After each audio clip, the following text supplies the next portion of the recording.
Queridos amigos de La Razón, un gusto saludarlos, donde sea que estén, cuando sea que estén. Un placer. Tenemos en esta cita el placer, el honor de contar con la presencia de Julio Córdoba, uno de los más destacados analistas de la realidad social en Bolivia. Él es líder de Diagnosis, una empresa que está constantemente midiendo la opinión pública. Él es un especialista en estos temas, ha orientado con sus estudios el accionar de diversas entidades sociales, políticas.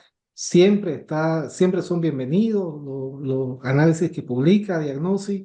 Julio, muchas gracias por estar con nosotros. Un verdadero honor contar con su presencia. Bienvenido siempre a La Razón. Reciba también el saludo de nuestra directora, Claudia Benavente. Y realmente es un invitado de lujo con el que contamos porque usted, Julio, tiene una perspectiva privilegiada para ver y entender los procesos políticos de Bolivia. Por lo tanto, entrando en materia, Julio, este, ¿cómo ha visto usted la evolución de las preferencias políticas, de las preferencias de los diversos liderazgos en los últimos tiempos? ¿Dónde estamos ahora y cómo perfila esto hacia 2025? En un primer pantallazo a grandes rasgos.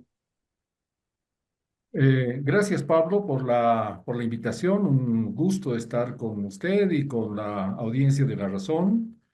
Bueno, lo que destacábamos en nuestro último informe de diagnosis es que lo que vemos es que hay un proceso de repolarización en la población boliviana. Haciendo una evaluación de los resultados electorales de las elecciones presidenciales y algunas otras elecciones como el referéndum del 2019, lo que hemos visto es que hemos partido inicialmente de un proceso de polarización hasta el 2008, hasta el referéndum revocatorio, y entre el 2008 y el 2014, con datos del órgano electoral plurinacional, con los resultados de las elecciones, ha habido una cierta hegemonía electoral y, digamos, ideológica y política del MAS, que se ha traducido en un apoyo en las sucesivas elecciones en ese lapso, entre el 2008 y el 2014, de más o menos dos tercios del electorado, ¿no? Es decir, en promedio, el MAS sacaba cerca del 60% y la oposición cerca del 35%, con un conjunto de indecisos que van desde el 5 al 10%. Esa hegemonía del MAS durante el 2008 al 2014 empieza a declinar desde el 2014, desde nuestro punto de vista, porque a partir de ese año los indicadores económicos de la bonanza ligada a la exportación del gas comienzan a descender y algunos sectores que antes votaban por el MAS dejaron de hacerlo. Eso se tradujo en el referéndum del 2016 con menos del 50% de apoyo a la posición del gobierno. Y a partir de ahí volvemos a otra etapa de repolarización, donde tenemos un campo de más o menos el 45% que apoya a la oposición, que está constituido sobre todo por personas de clases medias, principalmente en el oriente, aunque también en el occidente, pero principalmente en el oriente.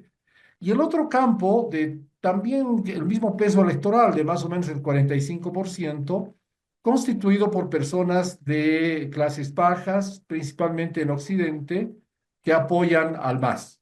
Y esa polarización, esa repolarización que se ha visto desde el 2014 continúa ahora, de modo que en nuestras encuestas vemos ese patrón, ¿no? Es decir, tenemos, a pesar de la dispersión del apoyo a los distintos candidatos en cada uno de los campos, en el campo de las clases medias, tenemos candidatos que no pasan del 10% en su intención de voto, principalmente Reyes Villa, en el occidente, en oriente Vicente Cuellar, también, aunque más debilitado, Carlos Mesa. También en el campo masista tenemos una dispersión, ¿no? conformada por, digamos, personas que apoyan, por un lado, a el presidente Arce, que donde la intención de voto está cerca del 15%, con perspectivas de ir descendiendo poco a poco, y un apoyo a Evo Morales, que se ha estancado en torno al 9-10%, y un liderazgo emergente en términos de apoyo electoral de Andrónico, que también ya está empatando a Evo Morales.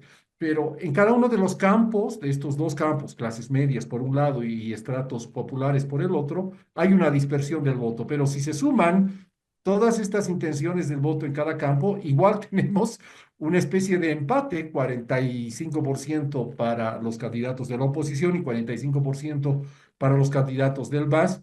De modo que, digamos, en términos generales hay esa repolarización, donde al parecer en términos electorales ninguno de los dos campos en este momento parece tener perspectivas de imponerse al otro en términos electorales. De acuerdo, Julio. Ahora, a través de los años, de las diversas lecturas que usted viene haciendo de la realidad, hablemos un poquito de esta división en dos campos que aparece y que parece ser, tener una historia propia. Pareciera que efectivamente las clases populares e indígenas viven en un mundo, en un relato donde no hay confianza en las clases medias, y del otro lado tampoco hay un discurso en las clases medias que tienda puente respecto a las clases populares e indígenas. Esto parece estar muy ligado con elementos fuertes, constitutivos de la historia boliviana. Haciendo un rápido repaso, las clases populares indígenas quedaron marginadas en la fundación de la República, año 1860 y pico, con Melgarejo. Se les quita las tierras eh, a estas, a estas personas, a estos grupos. Año principio finales del siglo XIX, principio del siglo XX, se produce la guerra federal, se traiciona a Zárate Vilca, quien apoya a la causa federal, pero al final se les promete que se debe devolver las tierras. Eso no sucede. Guerra del Chaco, viene la revolución del 52, también quedan heridas ahí, no se solucionan del todo. Recuperación de la democracia en 1982, que es rápidamente, se traduce esto después en el gobierno, durante el gobierno de Víctor Paz Estenssoro, en la relocalización, la imposición de medidas extremas. Y hay que acordarse cómo fue la relocalización. Fue un golpe durísimo que incluyó persecución realmente, a las clases a las dirigencias de estas clases populares indígenas. Y esto se vuelve a reeditar después en todo lo que pasa entre 2001 y 2003, los muertos que hay en el auto, etcétera, etcétera. Y bueno, de algún modo se refleja la memoria con lo que sucede durante el gobierno de Yanine Áñez. Vuelven a aparecer los muertos. Este, ¿Cómo entendemos, cómo usted ve, Julio, a través de toda esta evolución, estos dos bloques que se conforman, que de algún modo tienen alguna homogeneidad interna, pero que realmente parecen a esta altura del partido dos ámbitos separados que no dialogan entre sí? Sí, totalmente de acuerdo. Es decir, el país en este momento está organizando sus percepciones públicas y sus intenciones electorales en función de dos clivajes estructurales en nuestro país. El primer clivaje es el que venimos mencionando: por un lado clases medias, por el otro lado sectores populares.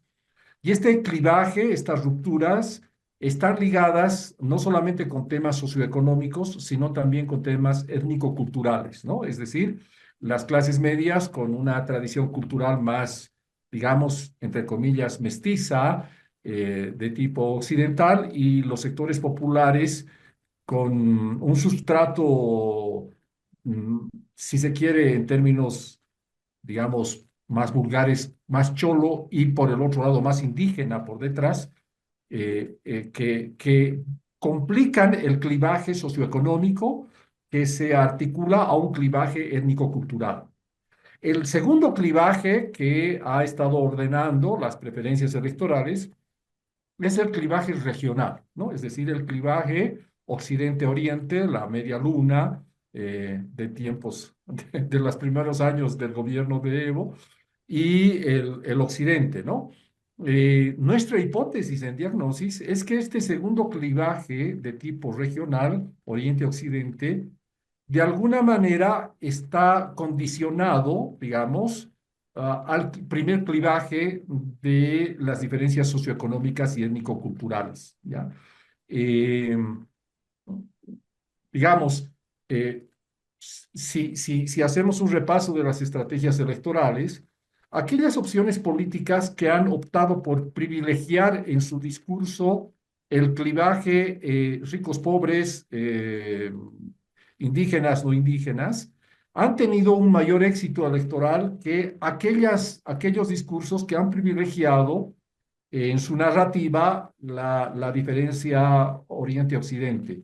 Quisiera recordar, por ejemplo, el binomio de Gonzalo Sánchez de Lozada con Víctor Hugo Cárdenas, que el 2003 privilegió este primer clivaje, ¿no? De la Bolivia blanca versus la Bolivia indígena y trataron de tener una narrativa de articulación, de unión, etcétera, frente a frente a otros binomios que estaban privilegiando el tema de la relación entre Oriente y Occidente. Y electoralmente tuvieron, si se quiere, mayor éxito en ese entonces. El segundo momento que se me viene a la mente en hacer énfasis en este clivaje es el binomio del MAS, ¿no? Donde tenemos a Evo Morales y a Luis García Linera, ¿no? A Álvaro García Linera, que también privilegiaron este clivaje antes que Oriente y Occidente, ¿no?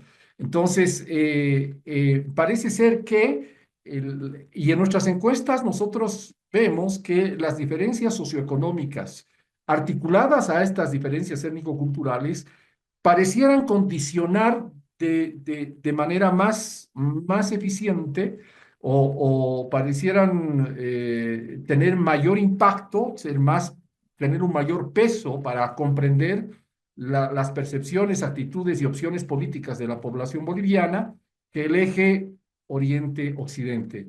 Para terminar, creo que eso tiene que ver con el debate que hubo recientemente con Manfred Reyes Villa, cuando se le consultó a quién iba a escoger como su acompañante, y él privilegió este primer clivaje y fue muy criticada, especialmente en Santa Cruz, por no tomar en cuenta el clivaje regional.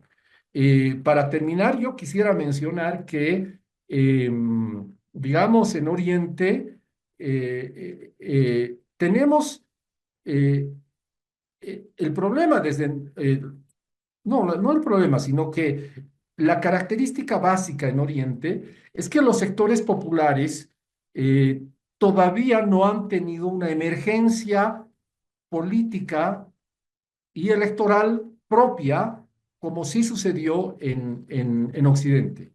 Es decir, los sectores populares de la ciudad de Santa Cruz, los sectores más pobres, evidentemente no se identifican plenamente con el discurso del comité cívico, ni con los candidatos regionales asociados al comité cívico, primero Camacho y ahora Vicente Cuellar, se distancian, pero no han tenido un proceso, me parece, como en Occidente, de tener una emergencia electoral política propia, fuertemente identitaria, excepto en la marcha de los pueblos indígenas de 1990, que tuvo impactos importantes en nuestra estructura política e institucional, pero aparte de ese destello no han tenido una emergencia y creo que a eso se debe que las diferencias de votos y de identidades entre Oriente y Occidente.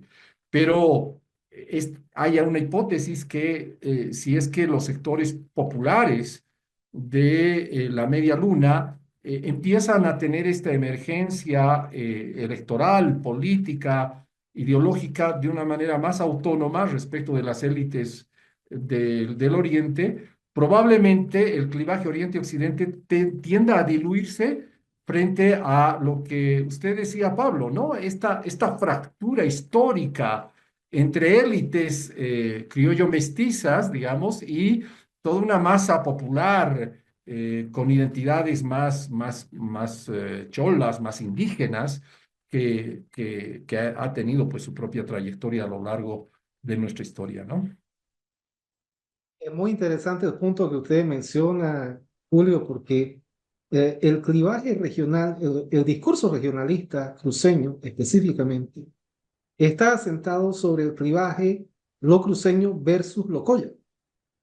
Y ahí están subsumidos un montón de elementos justamente socioeconómicos, socioculturales y de donde, digamos, el discurso cruceñista lo que sostiene es que el poder en Santa Cruz específicamente es para las clases que defienden lo cruceño, entiéndase, entre comillas, bien, muy entrecomillado esto, ¿no?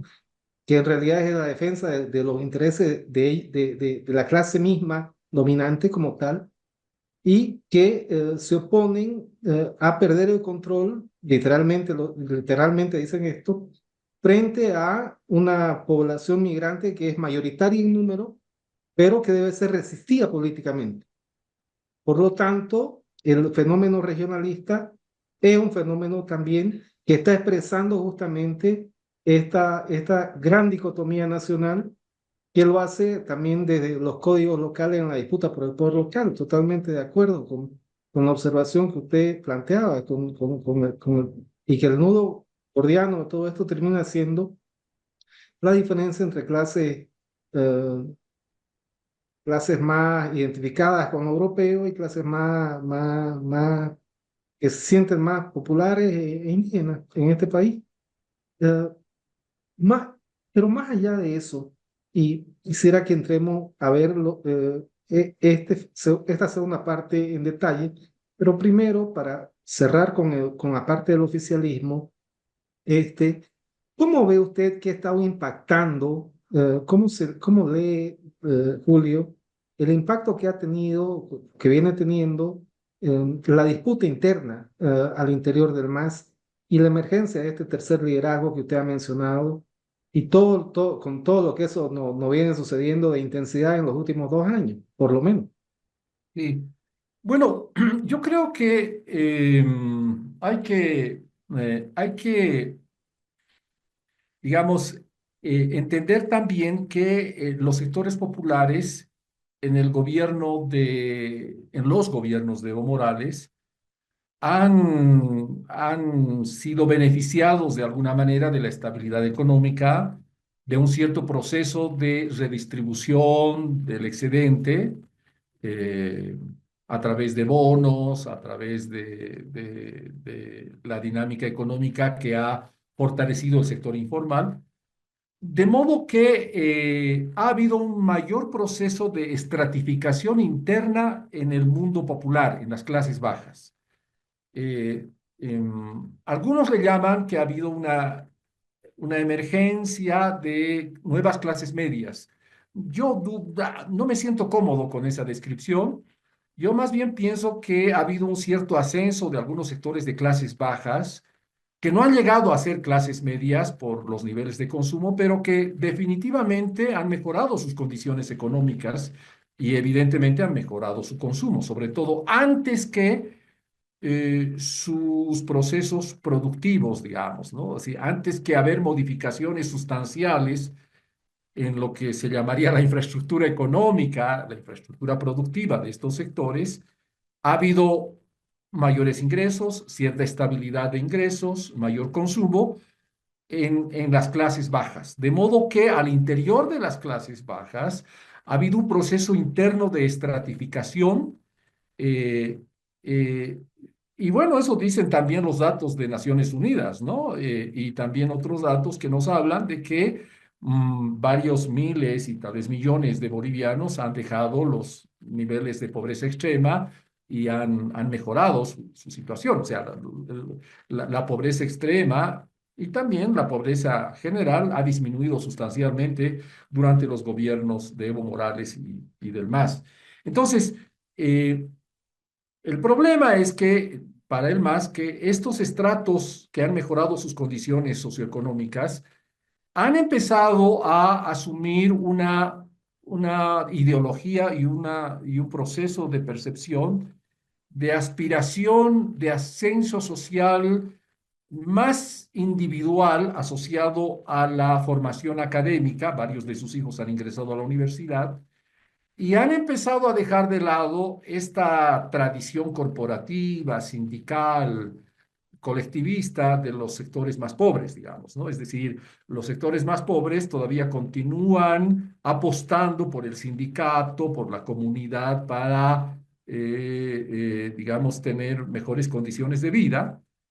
Pero estos sectores superiores de la clase baja, a quienes les podríamos llamar clase baja ascendente, se han distanciado de este mundo corporativo que ha apoyado al MAS y que sigue apoyando al MAS y han empezado a tener estrategias más individuales de ascenso social, ¿no? Para nosotros, repito, es muy importante el indicador de que varias personas de clases bajas han empezado a mandar a sus hijos a la universidad. Aquello que era impensable hace algunos años atrás, aquello que era un sueño. Entonces, de repente, sus hijos han empezado a entrar a la universidad y dicen, pues, este es el camino para el ascenso social, la estrategia individual. Entonces, esta clase baja ascendente empezó a distanciarse de la figura de Evo Morales, porque Evo Morales representa el mundo sindical, el mundo luchador, ¿no? Ese mundo que se enfrenta al Estado y que a partir de su enfrentamiento al Estado arranca del Estado, un Estado ajeno, algunos beneficios corporativos para los sectores populares. Ya la figura de Evo Morales ya no es llamativa, ya no es un elemento de identificación personal. Y lo que nosotros hemos identificado en nuestros estudios, nuestros análisis, es que precisamente esta clase baja ascendente es la que ha dejado de apoyar electoralmente al MAS a partir del 2014. Es decir, varios de estos sectores han dejado de votar por el discurso masista en el referéndum del 2016 y también en las elecciones del 2019 han dejado de apoyar a Evo Morales, más bien han apoyado a alguien tan exótico como Chi Yun-chung. Y bueno, después en las elecciones del 2020 han vuelto a apoyar a Arce, pero Arce ya es distinto de Evo Morales, ya no es el rudo líder sindical, sino es el profesional de que de alguna manera representa estas aspiraciones de esta clase baja ascendente y que además prometía estabilidad económica, ¿no? Entonces, no, no podemos entender las disputas, o sea, el impacto de las disputas internas dentro del MAS y cómo es recibido por el mundo popular si no entendemos estos procesos internos de estratificación de la clase baja, ¿ya? Entonces, esta clase baja ascendente ha empezado a apoyar a Arce de manera condicionada. Después varios de ellos han retirado su apoyo a Arce, pero bueno, finalmente han apoyado a Arce. Y esta clase baja ascendente no va a volver a apoyar a Evo Morales. O sea, todo este discurso del sector evista de que Evo Morales es el líder histórico de los humildes, de los pobres, y que masivamente los que antes votaban por el MAS entre el 2008 y el 2014 van a volver a apoyar a Evo Morales en una eventual candidatura, es un discurso equivocado, es un discurso que no está de acuerdo con la realidad. Estos sectores ascendentes de clase baja van a apostar por alguna figura que refleje sus aspiraciones de ascenso social individual y no corporativo a través de la educación.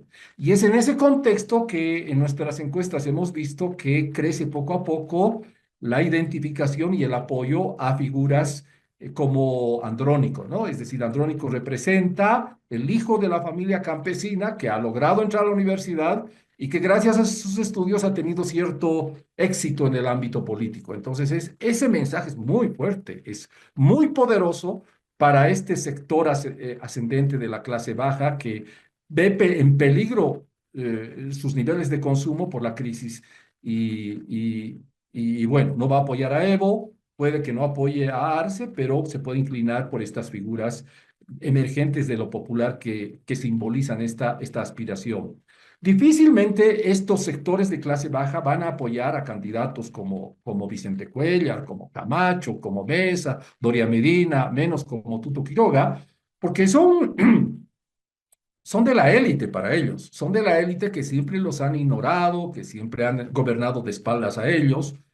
En el periodo neoliberal, estos estratos, esta clase baja ascendente, nunca ha apoyado a candidatos neoliberales, ha apoyado a candidatos populistas como Condepa, como UCS, pero no a los candidatos de los partidos sistémicos del MNR o el MIR o la ADN.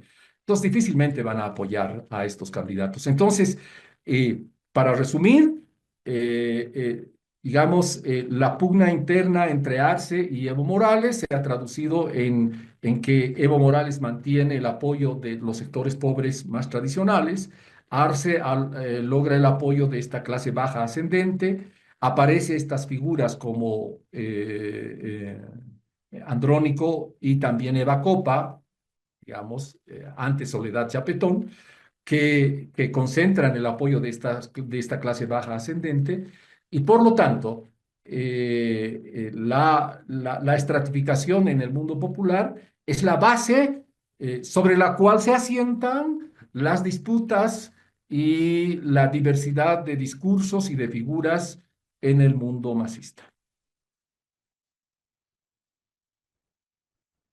Creo que está apagado su micrófono, Pablo. Muchas gracias, perdón. Mm. Riquísima la explicación, potentísima y brillante. Y Julio, en 2020 quedan las oposiciones para ir ingresando al otro campo y nos queda una correlación de fuerzas centrada en torno a dos grandes fuerzas, Comunidad Ciudadana y Creemos, ¿no? Con diferentes pesos, efectivamente, siendo Comunidad Ciudadana la que mayor caudal lleva. En los primeros momentos Creemos quien va a intentar llevar el liderazgo de la oposición, sin embargo, en algunos casos con movidas más mediáticas que propuestas de fondo, pero efectivamente Luis Fernando Camacho va a jugar un rol muy importante y esto va a derivar también en el paro de los 36 días aquí en Santa Cruz, que fue un hecho realmente traumático para la sociedad cruceña.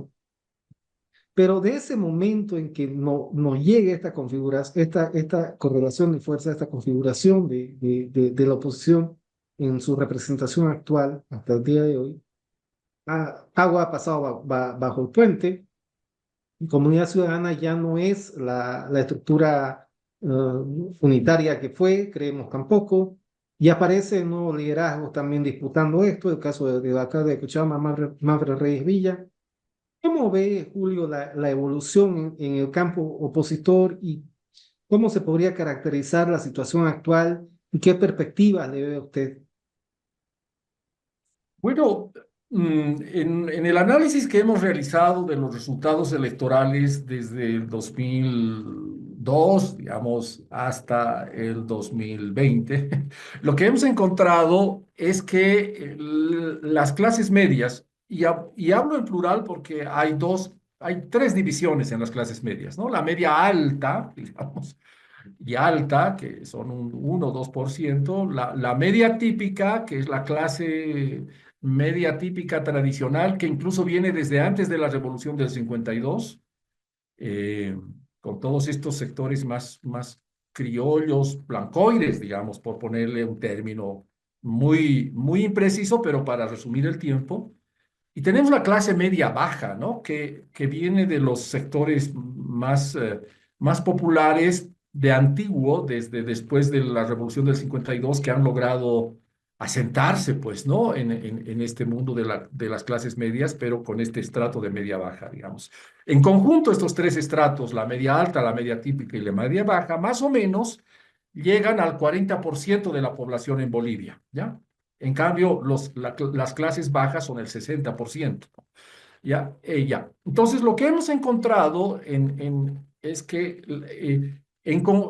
las clases medias, durante todo el periodo de los gobiernos de Evo Morales, han votado de manera consistente por la oposición.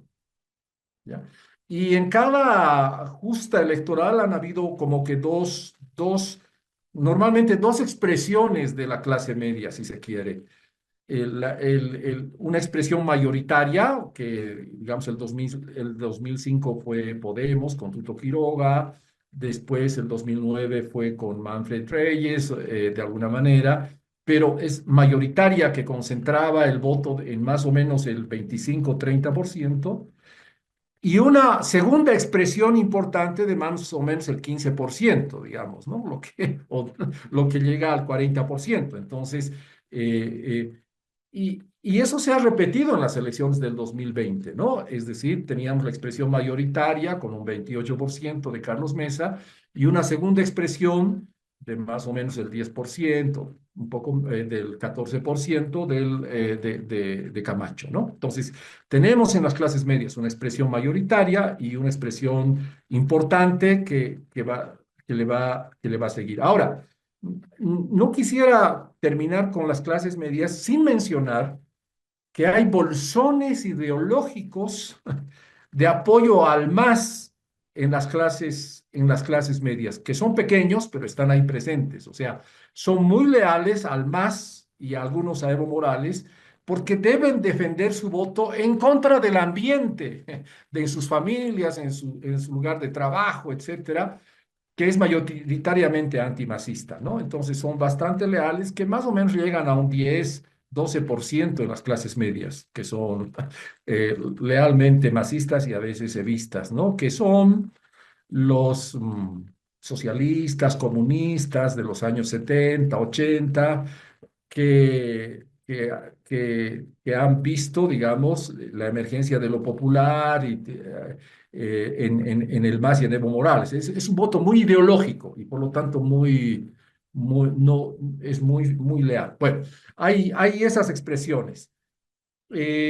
Durante todos los gobiernos de Evo Morales, las clases medias se han alimentado de un antimacismo y su voto ha sido básicamente antimacista, más que por algún proyecto alternativo al MAS, ha sido un voto militante de rechazo al MAS y a Evo Morales.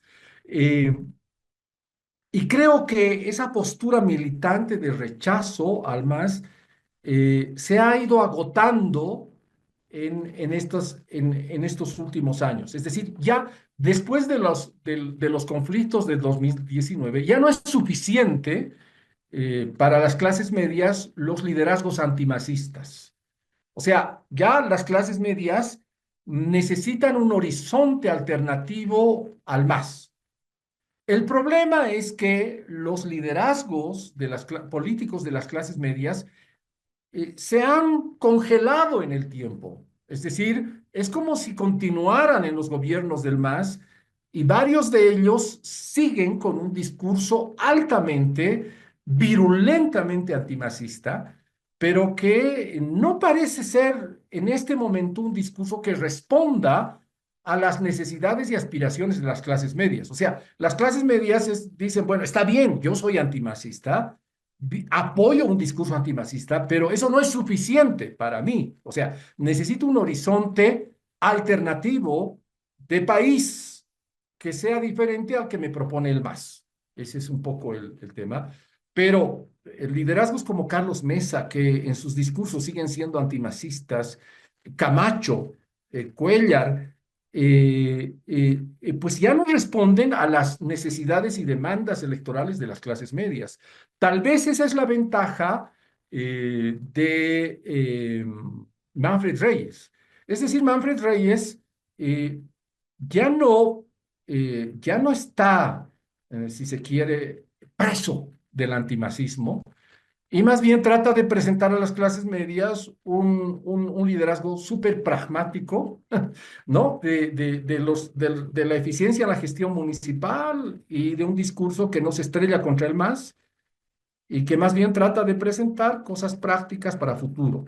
Entonces, Creo yo que Manfred Reyes ha entendido mejor que Carlos Mesa, que Vicente Cuellar, que Camacho, incluso Doria Medina y Tuto Quiroga, que las necesidades de las clases medias ya no son solamente antimasistas y está tratando de ofrecerles una cosa pragmática, de buena gestión. Y para finalizar, creo que todavía mantiene un olfato político Reyes Villa mejor que sus pares de las clases medias y por eso, según algunos rumores, está tratando de entrar a estas clases bajas en ascenso tratando de llegar a un acuerdo con, digamos, Eva Copa o estos tipos de líderes populares que han ascendido vía educación, porque, y creo que con justa razón entiende que estos no basta para ganar las elecciones un liderazgo para las clases medias. Si la oposición quiere tener chances electorales, tiene necesariamente que entrar al mundo popular. Y la manera en que Manfred está tratando de entrar en el mundo popular es pues a través de alguna figura, digamos, atrayente a las clases bajas ascendentes que han dejado de apoyar a Evo Morales con, digamos, como señalan algunos rumores como Eva Copa. Entonces, el olfato político está del lado de Manfred Reyes, eh, con una ventaja frente a los antimasistas tradicionales de Carlos Mesa, Camacho, Cuellar, ¿no? Y de alguna manera Doria Medina y Tuto Quiroga. Clarísimo, Julio. Ahora, por fuera de estas opciones, de grandes opciones que está manejando la oposición, se observa también que pululan varios compitiendo por este lugar, presentándose como outsiders, como radicales, como quienes quieren, algunos también como aquellos que quieren que de una vez arda todo para encontrar una curiosamente, con una idea marxista en la cabeza de que hay que esta cosa de que hay que acabar con todo para que lo nuevo no nazca, ¿no? Este, ¿qué pasa con todos estos grupos de tu punto de vista, Julio? ¿Cómo ves esta situación? Bueno, sí, yo creo que han surgido, sí, grupos más ideológicos, especialmente del lado libertario, ¿no? Con la ola Milei, digamos, ¿no? Tenemos economistas libertarios, ¿no? Que tienen algunas aspiraciones presidenciales, pero y probablemente no les auguro mucho éxito porque no entienden el mundo popular. Entonces, si hay algo que yo resumiría en dos grandes eventos históricos la historia del siglo XX y del siglo XXI en Bolivia.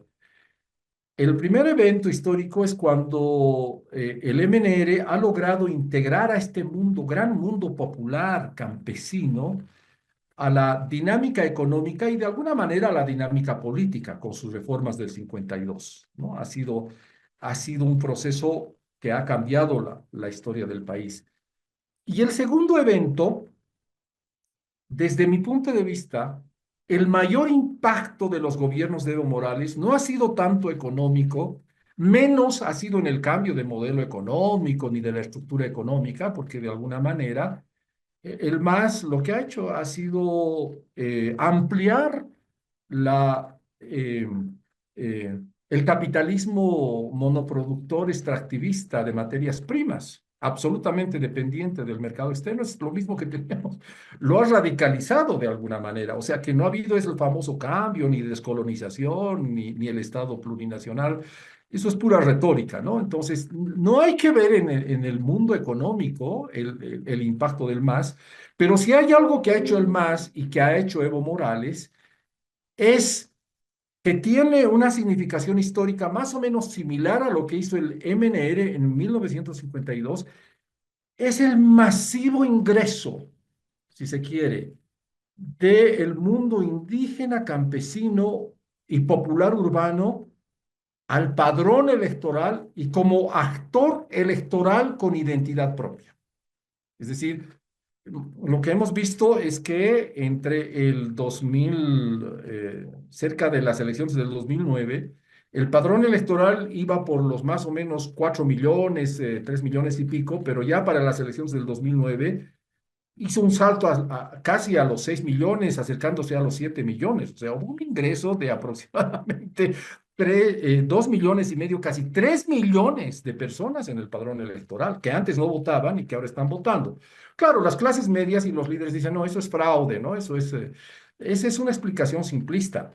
Desde nuestro punto de vista, desde mi punto de vista, esta significación histórica ha sido el ingreso de lo popular e indígena como actor político, pero sobre todo como actor electoral con identidad propia, que ha cambiado las dinámicas electorales en este país, sobre todo respecto de la época neoliberal, y que sin entender a este nuevo actor electoral, producto del movimiento que ha respaldado al MAS, estos nuevos líderes economistas, libertarios, no tienen ninguna chance electoral, no tienen ninguna chance de que su relato pueda siquiera ser relevante para las clases medias. Entonces, desde mi punto de vista, van a ser actores marginales eh, que no entienden y que están de espaldas a este gran mundo popular y su emergencia en el mundo político electoral con identidad propia. Y aquel candidato opositor y aquella opción opositora de clases medias que no entienda, que no dialogue, que no incorpore las demandas históricas de este gran sujeto político electoral que ha ingresado a la escena política de la mano del MAS, con una significancia histórica del nivel del 52, no tienen oportunidades de ninguna chance electoral desde mi punto de vista. Julio, agradecidísimo por la entrevista, clarísimos los conceptos, clarísima la parte conceptual, la parte histórica, la precisión en los datos. Muy, muy agradecido, Julio, contigo. Creo que esta es una charla muy esclarecedora. Espero poder continuar en breve, más adelante, porque creo que en el camino hacia 2025 necesitamos bastantes más conversaciones de este tipo, alejadas totalmente de los apasionamientos que hoy en día llevan a algunos actores a querer sacarse los ojos entre ellos. Muy, muy agradecido, Julio, y gracias por una conversación realmente excepcional y tan agradable. Gracias, Pablo, a ti y gracias por este tiempo de reflexión y nuevamente un saludo a los oyentes de La Razón. Muchas gracias, Julio. Saludos, que estés muy bien. Saludos Igualmente, en casa. saludos. Gracias.